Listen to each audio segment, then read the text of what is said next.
In the early 18th century, colonial America was a frontier, but its greatest weakness wasn't the wilderness. It was the currency. Ragged, inconsistent, and often barely worth the paper it was printed on.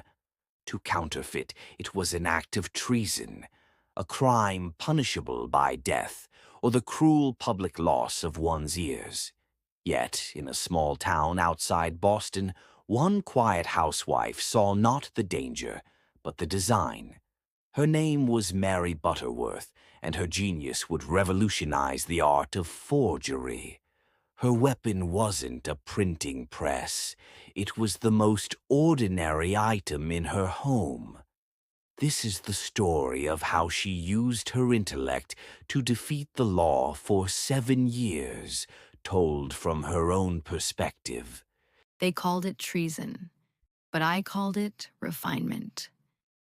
While the governors in their robes tried to stabilize the colonies with fragile paper, I saw not money, but a fundamental vulnerability. I saw the opportunity to take the scarcity the system offered and turn it into abundance. My wealth wasn't taken. It was created. My predecessors, the sloppy men with their metal plates, were doomed. A heavy, incriminating slab of copper. That was their fatal flaw. If the authorities found the plate, the trial was over. I needed a method that could be destroyed in seconds. My true workshop was my kitchen, and my tools were not chisels and acids, but a hot iron and starched muslin. I would take a genuine 5-pound Rhode Island bill, carefully lay the dampened cloth over it, and use the iron's heat to lift the black ink pattern onto the fabric. My master copy was not metal. It was a piece of cheap cotton. The muslin, my template, was then pressed onto fresh, blank paper. The impression was there, faint, but real.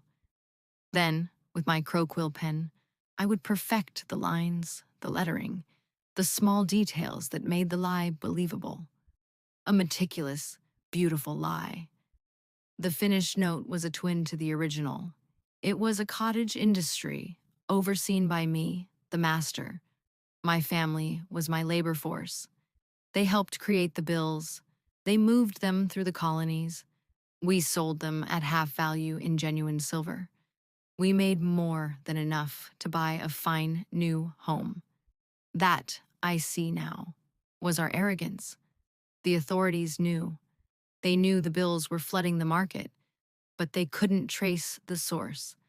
I had left no physical evidence. But in August 1723, a common human flaw presented the evidence for them: betrayal. My own brother, Nicholas Campi, broke under their pressure. He confessed, and the order was issued: arrest Mary Butterworth.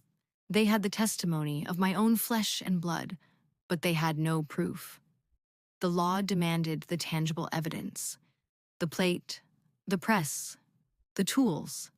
They searched, they interrogated, and all I had to do was smile and state the truth. The evidence was gone. The cotton template, the only proof of my method, could be burned in a moment.